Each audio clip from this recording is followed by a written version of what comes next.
Out there, and Jonathan Williams had one carry going into last week, riddles off over 100 yards. Both teams are in the top half of the league, top 10 in rushing this season. So Carlos Hyde versus Jonathan Williams, Jordan Wilkins, and whoever's toting that rock. It should be a bit of a slugfest on the ground tonight in Houston. Thank you so much, Palmer. We'll have you back for some injury updates as we look at the playoff picture now for the AFC. Schrags, quickly looking at you.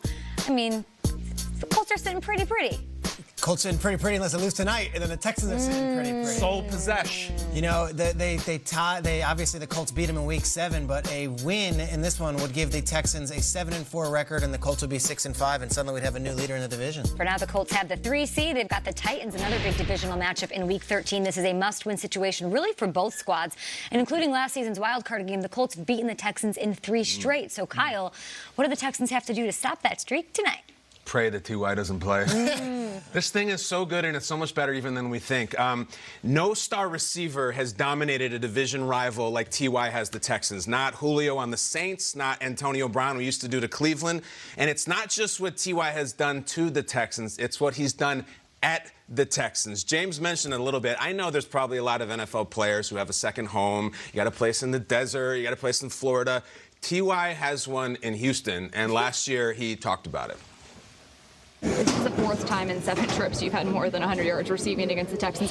What is it about playing Houston that you've just seemed to have had so much success? Like everybody say, this is my second home, so... All right, so NRG Stadium is his second home. Wow. You might imagine that was run back to some of the Texans. And Jonathan Joseph from the Houston Texans secondary responded to it, hearing that the receiver calls his stadium his second home by saying, "Nah, man, that's for clowns. That's for TV. That's what they do. You put something in their face, anybody can say it." Well, we got second home smack, we got clown smack. How did T.Y. Hilton then, when they played the Texans one more time in the playoffs, how did he show up to his second home, NRG Stadium? Let's take a look at this. Oh. Yeah! He went out on the road, my friend. This isn't Halloween. No. This is January. This is the first week of January. He said he had the Texans training staff go to a party city in Houston, the Colts rather, and find a local party city store to get him a mask. Wears the mask to the playoff game, and then they beat him again. So if there was ever a time for someone on Houston's defense to stop him, incidentally, the only Week 1 starter in the Houston secondary who's going to play tonight, Jonathan Joseph, is the guy out there who called him a clown, got the clown mask. If not now, guys, whenever. He's partying in your city at Party City. Do something about this guy. And it looks like he's going to play. James says he's going. Let's go. That's my take as well on this one. If not now, when? Like, you know, Bill O'Brien called his team the almost team this offseason, saying, you know, we always play well, but we never get that big. This is the week to beat the Colts. If you look at the Colts' injuries, they are not the same team they were in Week 7. They weren't the same team they were a couple weeks ago. No Marlon Mack, no Paris Campbell, no Kari Willis. Questionable. T.Y.'s not going to be 100%. Eric Ebron's got an ankle issue. You said it, Kay. Rock Sin has issues. Like, this is not Andrew Luck. This is a hobble. It's in your building. If ever there was a time to stop this narrative, it is tonight. Go win the game. And if you're the Texans, it's one of those look in the mirror games. Like, what are we? We win. We're in first place. Like, what are we? Are we really the team that lost 41-7 against a Baltimore team where everyone said we were on the same plane as going in? Or are we a team that can rise to the occasion? I think it's a real gut check game for the Texans, and I'm curious to see which version we get. You know, it's funny, man. I'm sitting here listening to that drama between T.Y., Jonathan Joseph, and that team, and you're mentioning how the Texans, they just got to go out there and stop the narrative. How about the defense just stop somebody? Okay. Because as you guys are talking, I wanted to go into this whole thing about Will Fuller and what he means to the offense and what he means to DeAndre Hopkins and how he can take the top off any coverage. But that's just part of the course. We know with that type of speed he can open up a game.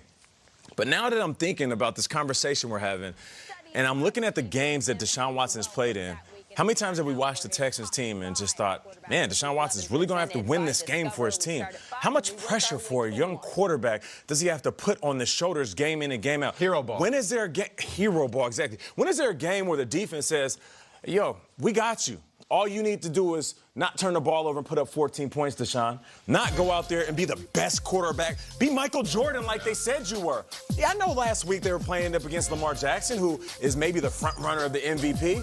But why not stop Lamar Jackson? Okay, that ship has sailed.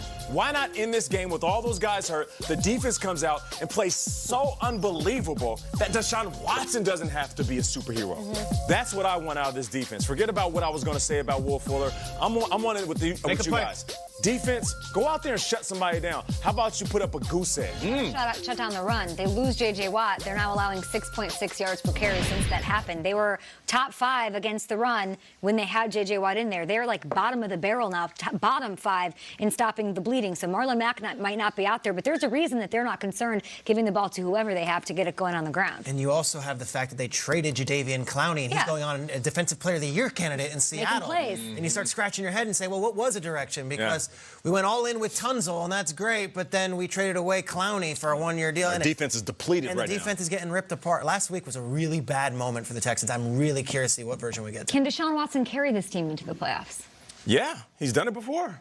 But at some point, that pressure starts to collapse on top of you. And before you know it, either his body's going to be worn down, mentally he's going to be fatigued. Was that rock bottom last week? Is that the thing where, oh, man, we just got their doors blown off, we don't have it? Or is it that week was terrible and we're going to go on a run now? Because, the Colts don't mess around. That offensive line and Q Nasty and all those guys, they headbutt you in the street fight. They're dirty like that. So they better have it tonight or this season's going to start fading away. Sounds like we have more questions than answers on this Thursday night. What's unfortunate about last week is we all know how bad it can get for the Texans. No matter how good we have seen Deshaun Watson, if you're a defense or your offense going up against the Texans moving forward, and if they make the playoffs, just go back and look at the Baltimore game. They made it look so easy in a game where Lamar Jackson really didn't even show off his legs. He just beat him with his arms. A lot of questions. We'll find out the answers tonight because it's all going down, KB. Let's go. It really is. Colts and Texans. It's called Thursday Night Football. You can see it tonight at 8 p.m. Eastern on NFL Network, on Fox, and streaming on Prime Video. Is there a clown mask? I think there might be. You think so? I think you might have to run it back. I don't want him to play if he's not 100% because I like the streak. I like the ownership. If he gets bottled up for 50 yards, I don't want that narrative out there. That's how I Is there feel. a producer that can go and get you a clown mask? I would love for you to rock that in the final hour of the show. Maybe I will. We've got you think he's got the pull that T.Y. Hilton has? Go to Party City, Ziplo. And we've got a massive guest this morning. Your doppelganger, your current NFL player doppelganger, Nate, coming on the show. I want to be like Stephon Diggs when I grow up. So do I. Stephon Diggs joining the table after this. He's here in New York. And the Raiders rookies have been lighting it up. Schrags? Gonna introduce you to this guy, Mad Max Crosby. Let's get to know the NFL's newest star. Look at that walk.